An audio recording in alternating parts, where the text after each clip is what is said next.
Bonjour mesdames, mesdemoiselles et messieurs, amoureux de la culture, fidèles téléspectateurs de l'émission Univers culturel, cette émission qui parle et fait la promotion de la culture en général, plus particulièrement la culture africaine. Pour aujourd'hui, nous avons pensé un saper, un grand saper de l'Afrique centrale, à la personne de Norba Depari. Avec lui, nous allons parler de la sape qui fait partie de la culture, mais aujourd'hui devenue tout un art.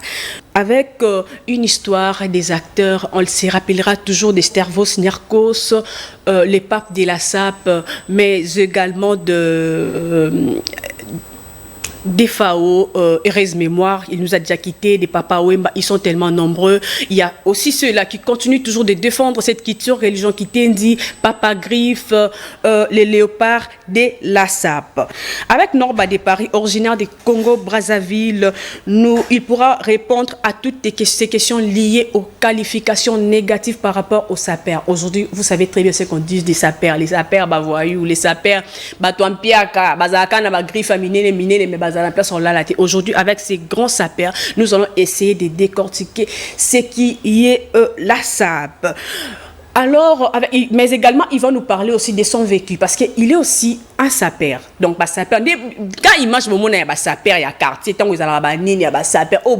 Maintenant, aujourd'hui, nous allons parler de la sape. Malheureusement, notre invité ne pourra pas se déplacer aujourd'hui. Il est très, très, très loin. Il est à Paris. C'est pour cela que je vous dis, il s'appelle Norba Depari Zarathustre. Nous allons essayer de la pour rentrer en contact. Dans l'entretemps, nous allons rentrer du côté de la régie. Ils vont nous balancer un truc pour un peu nous réveiller. Téléphone avec Norba Depari Zarathustre. Donc avec lui, nous allons parler de la sape, de son vécu, de ce monde de la sape. Bonjour Norba Depari. Oui, bonjour, bonjour, merci, bonjour, c'est très gentil. Comment vous allez? Moi ça va très bien. Et vous là-bas, ça va? Oui, ça va très très bien, ça va très bien. Nandenge Kaya j'ai à 9e j'ai à francophonie, donc ça va vraiment. Grâce à Dieu, rendons grâce à Dieu pour ça, c'est très bien. Ok, d'accord. Alors, nous allons commencer avec notre première question. Est-ce que vous pouvez d'abord nous parler de votre parcours? Donc, parlez-nous de ton parcours, comment tu es devenu un sapeur? Ah ouais, mon parcours. Oui. Non, mais mon parcours, c'est un parcours un petit peu quand même très long. Essayez un peu de courter ça. Donc, Tobe Takali solo, Olamuka Ndengeni Nobile, Longa Fona Koma Mutabilamba, Mutabile, les religions qui tiennent. Donc, Ezala Ndengeni, le Longa Yagi Ndengeni, quoi. Mais ça là, quand tu as un hôtel à Père, il y a Calabazala, il y a Père, papa, il y a soin, papa, il y a soin, ma casse, il y a Syria, Canava, qui est d'église, donc, à zone Peta, Benangue, Zanambadia. Moi, si vous avez chance, Nazala, on a si vous père, n'a pas su quoi, Zala. On a soin les gars trop. Donc, voilà, les enfants, ils absorbent un petit peu ce qui se trouve autour d'eux. Dans Zolanda, après, on a souk film, on a fait vieux, parce qu'on a pas mis qui dit, parce qu'il y a un secteur, on a été là où tu parles, il y a un parfum. Donc, on créer une vocation, quoi. On créer une vocation. Comme on dit toujours, tu vois, personne n'est né sapeur, donc on essaye toujours de voir les autres, de fonctionner, et petit à petit on copie et on commence à se forger une identité dans ça, et après on le devient. Parcours les master, donc c'est ça. Ok, est-ce que vous êtes sûr que nous les Africains, on respecte vraiment les habits? Donc nous les Africains, on respecte vraiment les habits.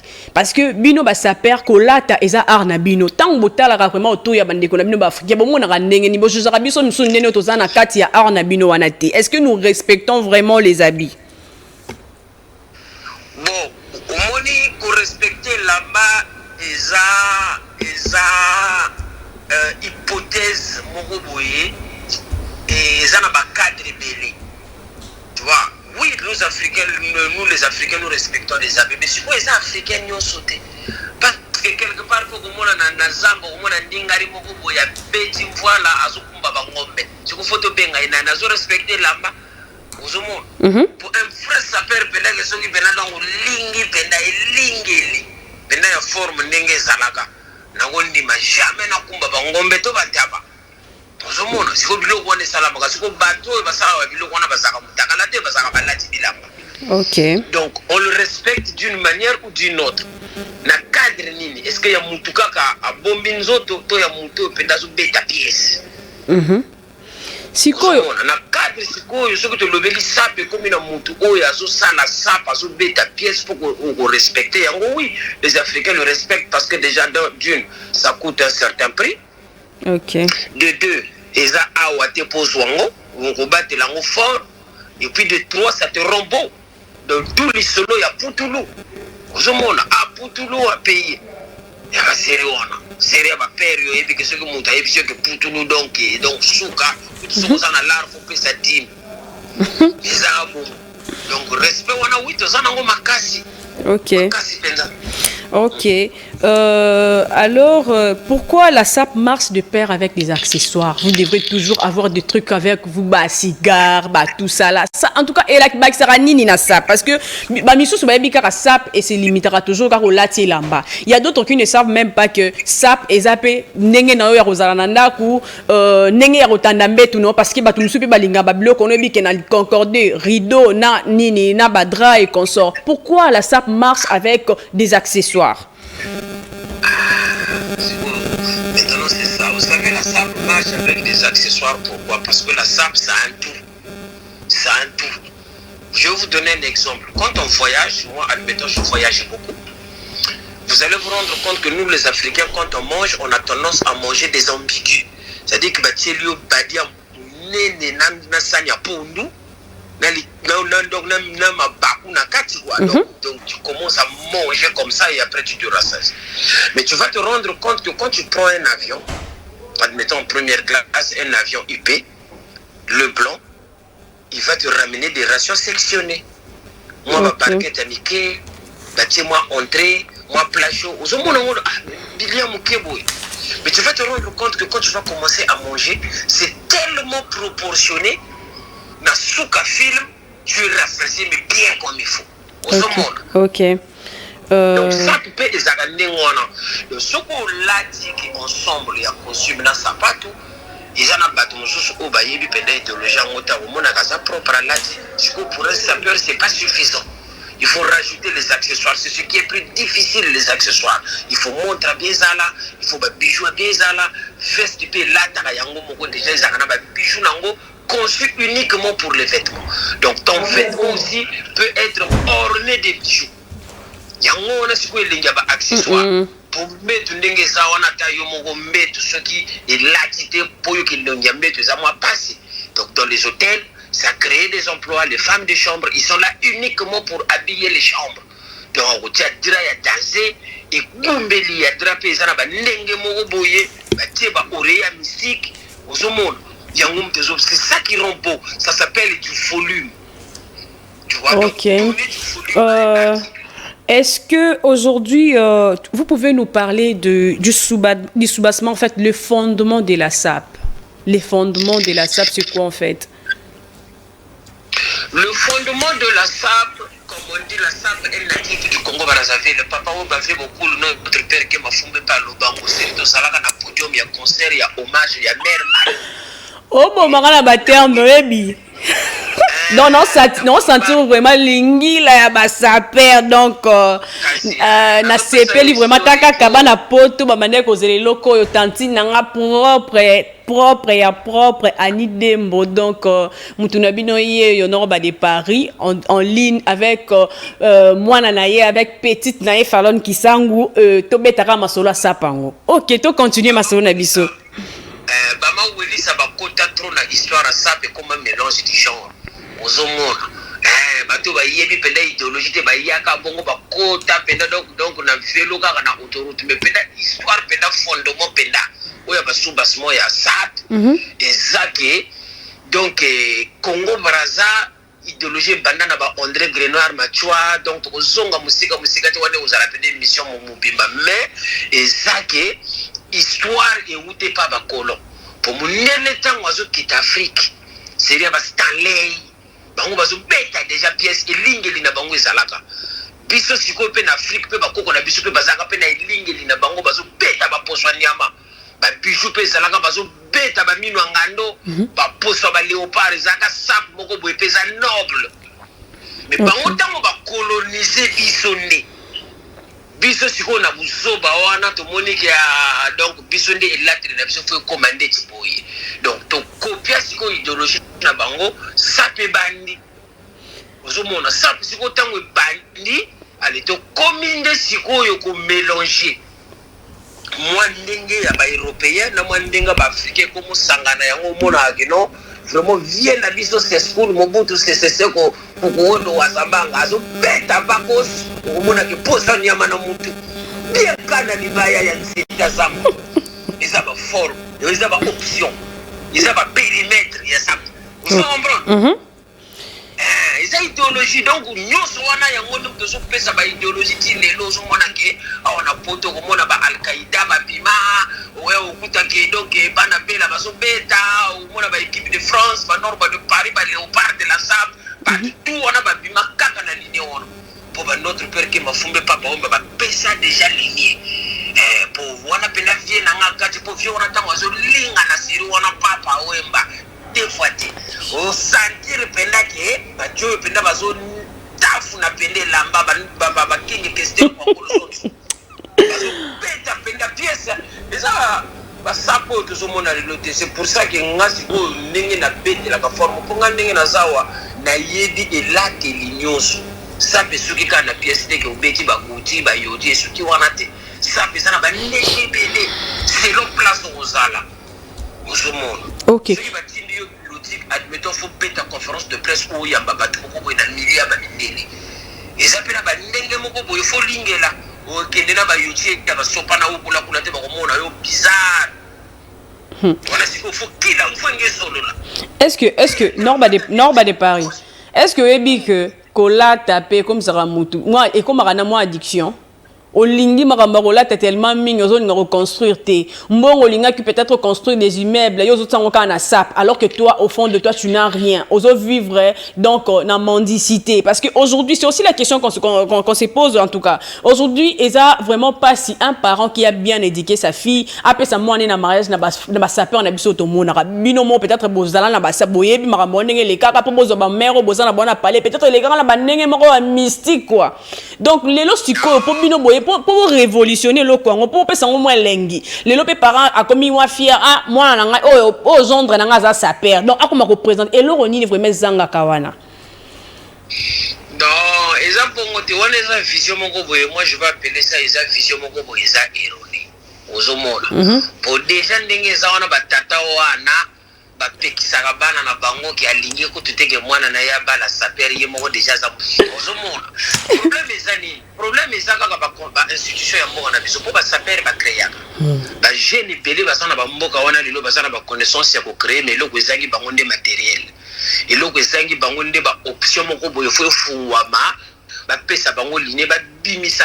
aro bazana ngona kati ozomona po biso seria kala pe ba benga biso ba voyu na ba mboka ba tata wana ke bazomona ke bango baza ba directeur ba option ba bourgmestre ba tout wana na série wana donc bana na bango ba mona ka ke biso nde bana ba bola tozande ba voyou ba benga biso ba voyou ozomona mais biso de tant que ba grand police ba to idéologie to beta sita si ba to ya ba bekili to fandisa ko fandisa to fandisa wana to sala pe to ba tata wana bana na bango pe ba ya ba mikili mais soko tali pe na pire splo be film bana na bango basi na biso ba parler to ko sa ba bana na donc bino raison de Gas Fabulous ndalo bana na bino basi na biso to rejoindre ko Gas Fabulous petit na biso ya moke na pesi ko to ba mbote ba ko ya kuti idéologie to sala ngo déjà que to moni ke père wana ya ministre na série mboka nyonga biso tronga siko lelo na koma ko sala na vandisa na peya pale momo yo fona linga ega na lingi mwana na e na kebana siko bana na ngaba kokwa jowana wana ndenga nkoto na ndenga bolingo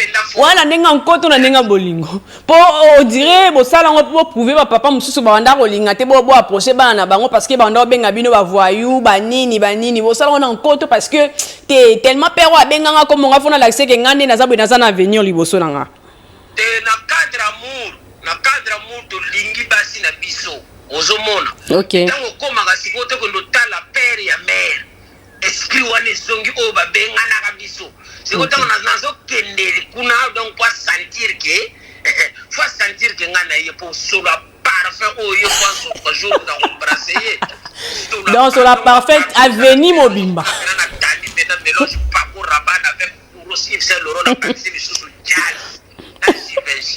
Est-ce que pas beaucoup là royo mambolo ba mais faut yoga pas comprendre au sepela kutu e ozongisa ye yango baloba ke na vie ba négligeara mutu te ozomona poko so kuluna lelo ozomona un kuluna aosala ki voyou azoboma batu aosala ba vol à la tire mais ceux qui ont encadré bien mutu ndeti nga soki na zwi kuluna na palais nanga awa na mikili dans une semaine à oboma so batu te pour aosukola bien na salle de bain bien aopakola mafuta bien na pesi mbati ya kitoko avandi alandi TV ozomona lobby na tie na car na kende na boulot to beti ba match na suka film azuma pay aozasuna temps pende osala ke kuluna te ezaka ba circonstance muto osala ke moi ba situation wana ezobima bongo bakoma ko benga batu ba voyou mais asala ka voyou te azangi nde moyen ya ko s'affirmer mais jour batu ba kozwaka ba moyen na monde omona ki voyou esila na o voyou asala raté ezaka état d'esprit ya mutu na ndenga o guider batu. Ok, Lelo, osali combien d'années d'abord comme banda ou bandi religion qui tendi oyo? Osali combien d'années? Estimez un peu. 27 ans. 27 ans. Donc moi n'a pas cause à la colle à Balipe, à bandi da kosala. Regret na ezala nini na msalo yo po. Na elo moi peut-être ezala soro au commis place on bi année ki ngande lo mo releke la ranga en tout cas non. Eloko est marquant. Donc ça parmi ba mauvais souvenirs on a viva na monde ya métier on azali. Ezani. Regret nazaka nango na makambo bilamba ezaka ke ba saper tozaka na courage wana ya ko expliquer monde te ke makambo bilamba eza dangereux. Tolinga kolakisa mingi mega côté ya bien ya sapa kola déjà bien ko bima propre mais kola déjà dangereux parce que la sap eza la drogue ça rend addict. Ozomona donc lelo avant bandolo bela makambo misala so oza mayele na classe utangi oloki musala okomi responsable bani makambo bilamba ou soit oza mayele penda trotter na classe mais nzamba pesa yo domo ko boyokoli bulo na yo vandisi masolo okomo beta siko makambo ilamba ozomona po tango bandolata eza tellement elengi oya ko bosa na makambo mususu bosa na biso ba saper parfois pour foutre palais pour foutre palais. Donc tant que fout ta palette, ce qui veut dire que tu mets ta famille en danger. Yo ke sombaka ilamba obimi na nganda yo danser mais na palais kuna nyongo bana baké classe T minerva les ofuta mabiente yo zo payer ka ke lamba po elamba nde mutoko mo diriger yo ba danger ya ngwana omona ba sapera le peso ko tali na pire esprit ba sapera ebele ba tangate kasi yango ba comment qualifier bino ba illettré des illettrés parce que amoni katanga na été azana ba ninga moko kangami na ba mamba sapa ba bendie na groupe ngo ba bendie na mouvement et pas comment lobela sap mais maloba moki alors que être sapeur faut à la peine ba tout na yo faut à la naba en fait faut exacté pour sapeur faut à la rara na sap faut à la ozo sala po oluka mbongo ya kosomba bilamba sinon yo zana poso lata na bilamba ya cher ou lata bilamba mo eza extraordinaire ozo ambilo o se procurer biloko wana ndeni alors que aux a ba source de revenus té ba saper muto ozo sorola na ye muta pesa gu ya musala na sap vraiment ngai na sala maçonnerie na bengisa ba journaliste na mema bango na nzela musala na yebisa bango bomona nga na lata ka danser tala musala na sala ka yango na longola complexe c'est pas ba jeune lelo ba jeune tout il y a ba saper ba comment kolobela misala ba kenda ba boulot côté wana to si to régler problème pour le konyo chez aka mutu mutabanda ngo ozomona comme on dit que toute activité na repesa exemple si toi aujourd'hui tu balais chez toi nyengo to lo bago ba mboka na biso ba salité ba nini tu balais chez toi ton voisin d'en face il se met à balayer celui d'à côté il se met à balayer acte oyo ko décider que c'est là qui à la base privé pour na yomoko solitaire tango bati bakoya bakuta quartier propre bimisi koyo acte collectif donc makambo misala pe zala bongo ba vie na biso ya kala gaf basala yango wana ba vie papa wemba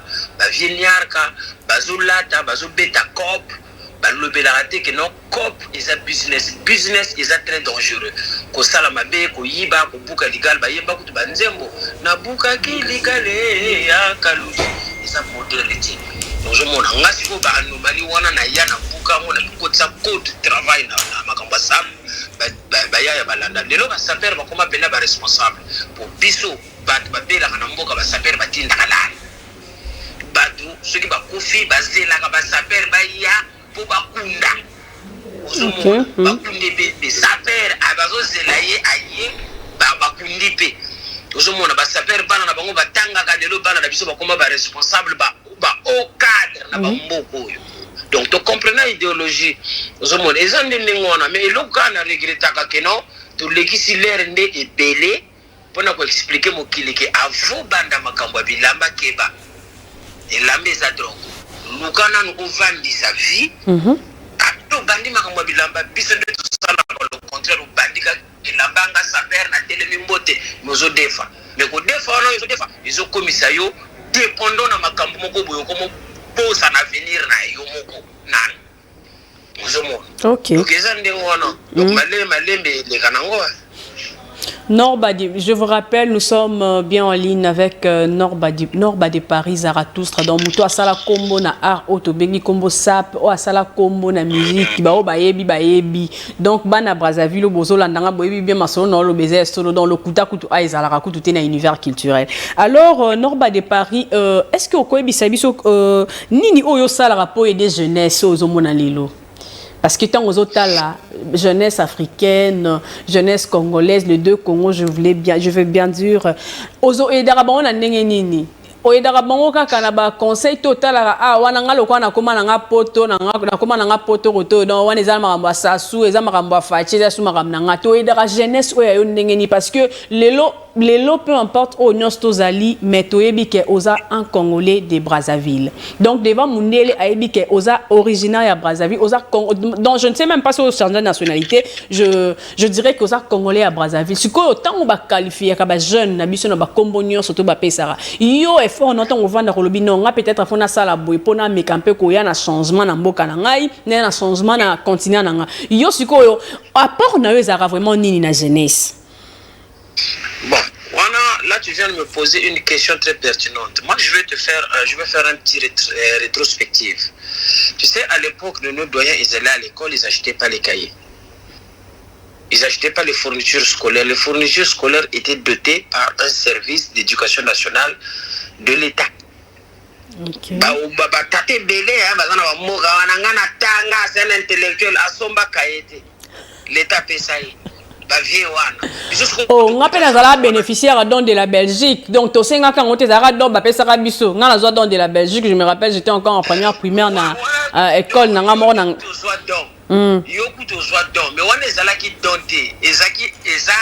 un service, un programme. Il y avait un budget alloué au l'État, alloué à son bombe, crème, sac, stylo, tout.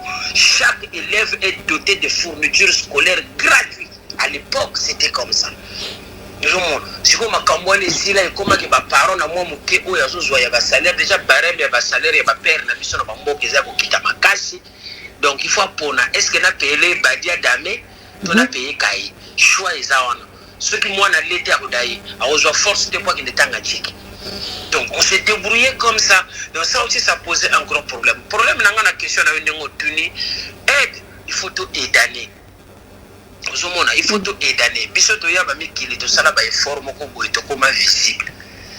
Mais to senga aide à l'état mais pourtant tout ça va congolais. Mais la visibilité où yozwa to comme ba ambassadeur à part entière pour na tambula ka monde entier na makambo ilamba.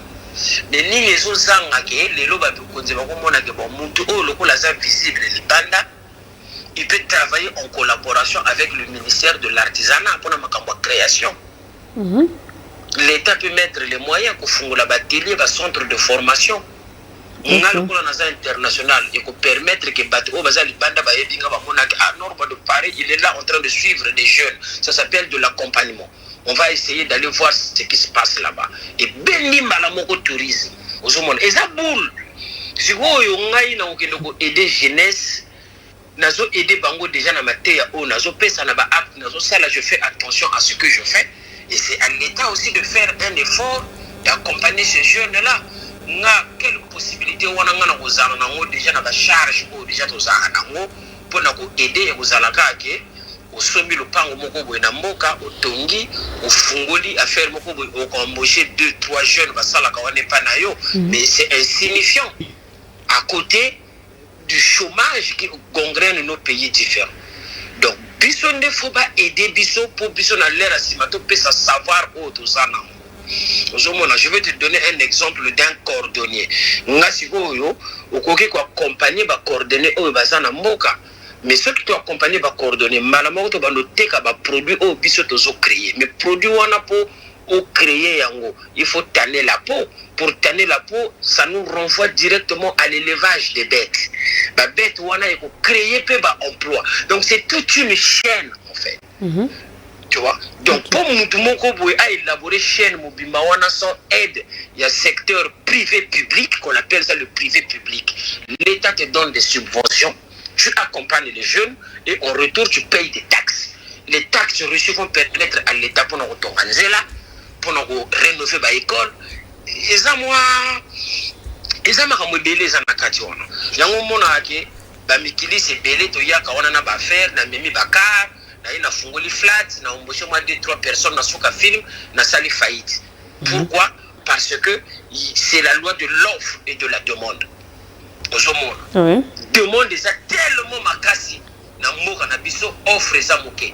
Pourquoi offre eza moke? Parce qu'on n'a pas suffisamment de moyens, parce qu'on n'est pas accompagné, parce qu'on n'est pas suivi. Problème eza ndeono, problème eza ya ko aider batute toujours aider déjà. Mais biso na retour toujours soigner. Tout le monde a ba vie na biso ya ba mikonzi ba yagawa avandi na George V asali ba rendez-vous na ye ndenge sengeli na suka film azongi na ye. Tout le monde a bangoté que aïe avant de voir le bon écoutez appelez-moi les sapeurs on va avoir un échange.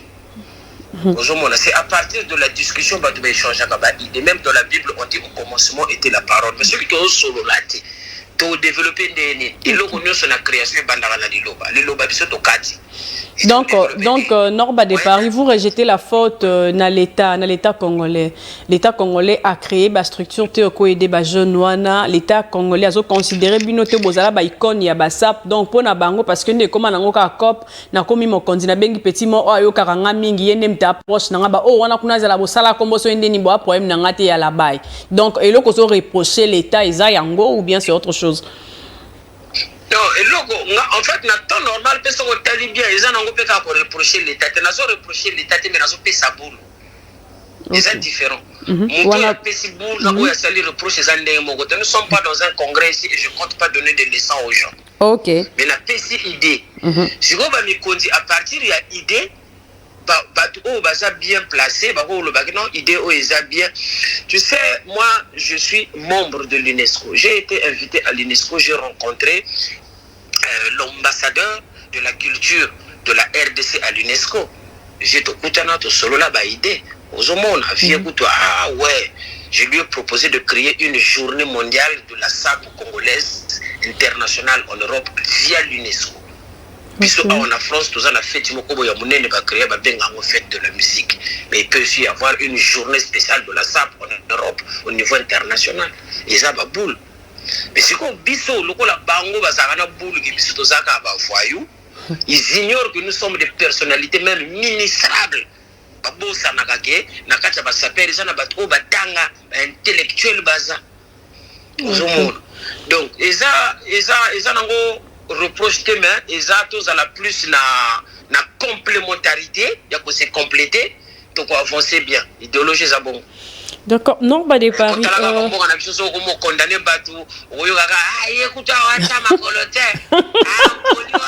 Retraité des combattants. Retraité des combattants.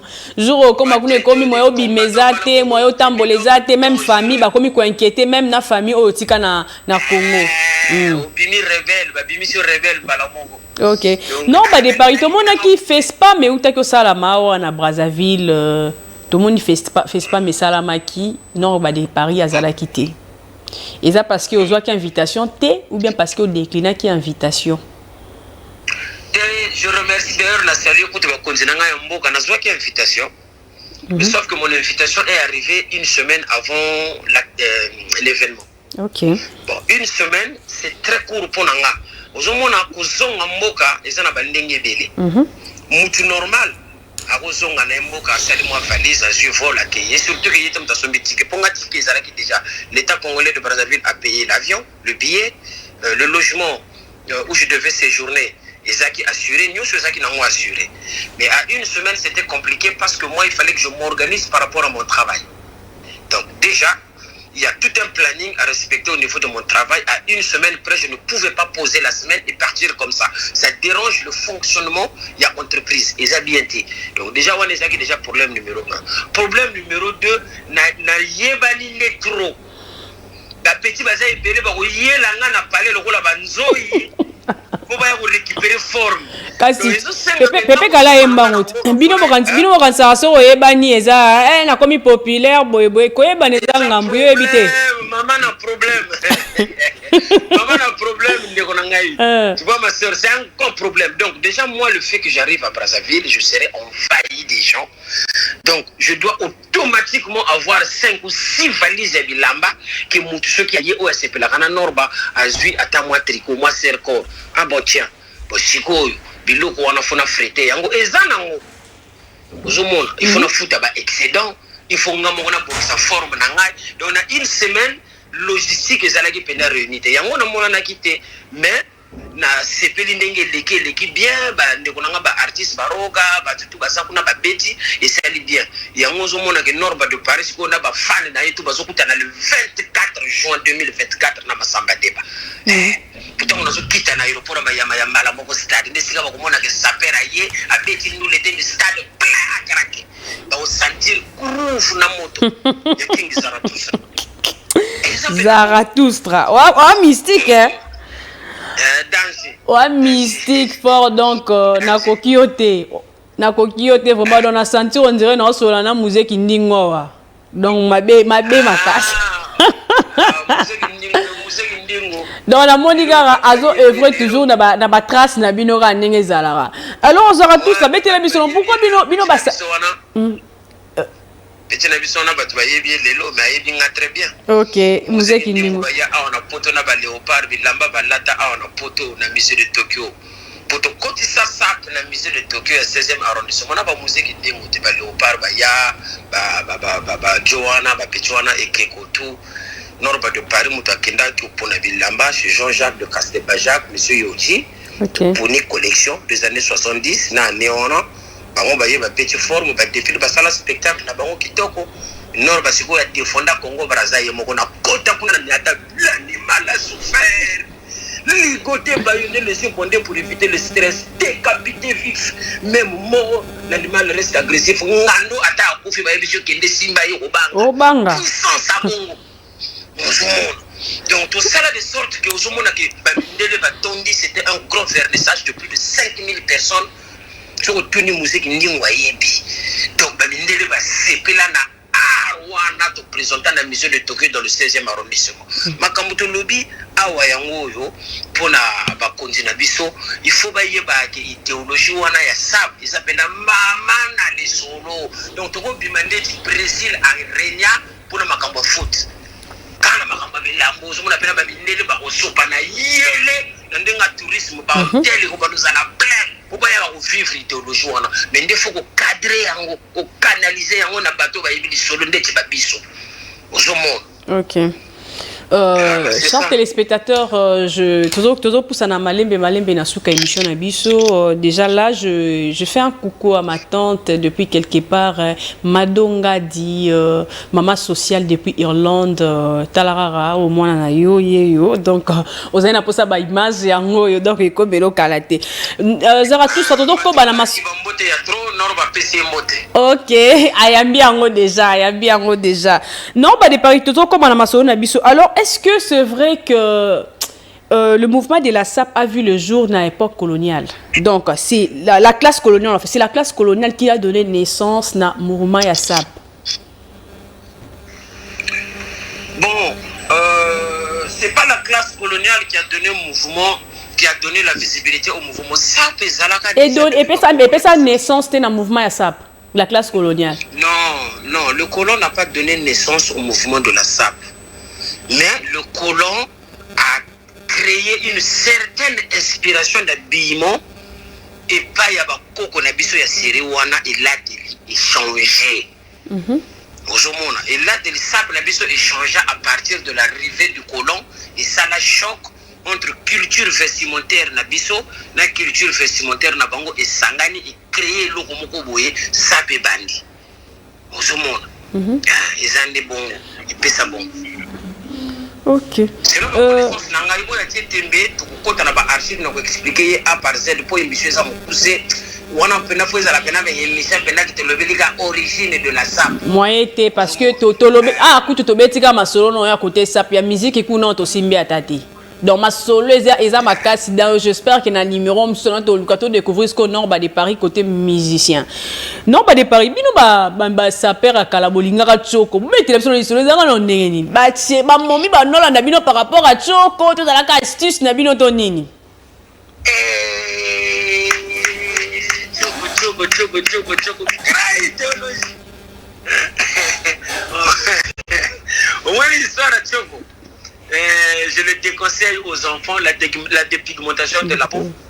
C'est pas très bon, c'est pas bon du tout au niveau santé, mais il faut pas comprendre que les hommes mutu mais la cigarette avant akata cigarette mundela fongola ba centre ya désintoxication mutu fala la thérapie moko boye.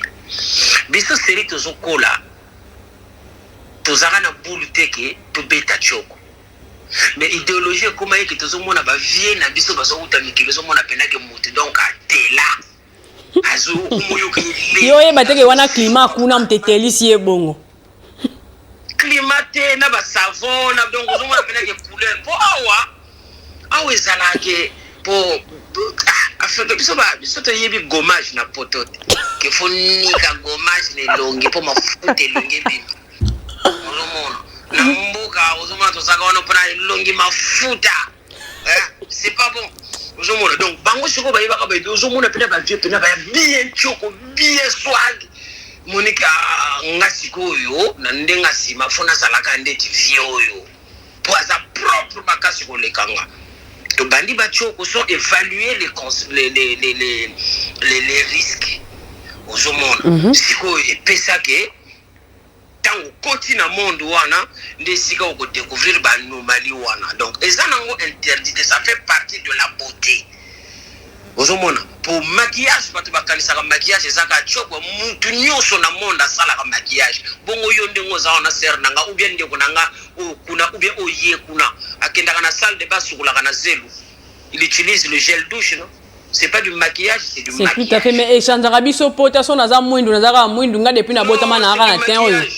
Zela na prouver yo ke mutu nyonso asala ka maquillage. Po comment ko attaquer bata Tchoko trop. Yo ndongo za wana o mona ba ser na biso tout poisa la danse ba tsaka inati. Ina c'est quoi? C'est naturel, ça c'est du maquillage. Ozomona. Ba kabelo etondi wana nzela to luka kabelo. Tout ça c'est du maquillage. OK. Nasimba pe kabelo nanga kaka nasimba kabelo nanga pe pour beti masoro kabelo ozomona donc ozomona inconsciemment tu te maquilles sans te rendre compte. Maintenant le problème ne se situe pas au niveau il y a maquillage ou il y a des pigments ça de la peau. Le problème se situe comment tu l'utilises et sous quelle fin. Le connu faut modération ezalaka po bima moi bien il faut moi kabelo ezala il faut moi mafuta bon ba misusu akopona kamoni ke bon ba mindele kutu asa pembe makasi akenda na plage asombi mafuta po abronzer ayinda dimi le blanc se maquille mutu aleki mindele na maquillage penda dépigmentation na peau na monde azate ba mama na ba champion pour la dépigmentation de la peau ba mindele au mona. OK. Omona po le mois d'août kende kuna na plage omona ba donc yo oyebi bango mo baza ba konzinango. Alors nous allons passer à notre toute dernière question pour te boucler carrément. Donc ba de Paris, est-ce que vous avez une ligne de vêtements morte propre ya yo moko parce que vous avez muto ba griffe donc nzoto ba griffe donc yo la tarilamba ba baté ntiko yo moko na yo moko msusu na kolo ba ngame afana za posa na la telamba moko ya nord ba de Paris donc griffe na vous avez une ligne de vêtements eza propre ya yo moko to eza toujours na ozo lukara au créer un jour. Merci pour la question, ma soeur. Bon, ligne de vêtements, ezalaki te ezobima nde kala te mikolo d'ici l'année prochaine bakomona ligne de vêtement NP ekobima esengaki mwa misala ebele mais ebima nango kala mais tozalaka pressé na vie te donc mbangu pema ezalaki efale koréunir bastructure nyonso mpo elamba ya norba eza elamba ezoreprésente Congo Brazza eza elamba ezoreprésente mbala moko mpe RDC po ezoreprésente Afrique centrale. Afrique centrale. Oui. Mais la charité bien ordonnée commence par soi. Tout à fait. Congo Brazza, Congo RDC déjà. Pour les soleils au monde. Ok. Donc, c'est comme ça. Ok. Donc, il fallait que fallait na structure en makamutu ça bien kalaté vivre na babilili ba chaîne internationale défilé de mode ya norba de Paris ba mannequin ba défilé après te lancer na biso marque mais ekozala mingi représentation africaine. Je veux mettre en valeur les africains ba créateurs africains na kokende mingi na sens wana po pièce na griffe ya makasi ya bamindele to lati yango petro surtout mutindeti ngani zoto nange sala overdose ya bilamba na lata trop na lata metro et comme siko kosenga photo la musa sikoyo ba rafia ba pani na biso ba culture penda ya Afrique kwa to kota mosiko na mode énorme de Paris azo travailler na sens wana. Donc normalement d'ici avant décembre je me repose aux invitations. Ok, merci beaucoup. La création de la marque NP Norbata. D'accord. Norba de Paris, comme vraiment na souka émission na biso, c'est vraiment un honneur pour moi aux un téléphone. Est-ce que vous copez ça moi 2 ou 3 personnes beauté rapidement et plutôt boucler avec toute quiétude? Mbote 2 ou 3 personnes et ça bien te ponanga. Mbote na bana kine nyonso.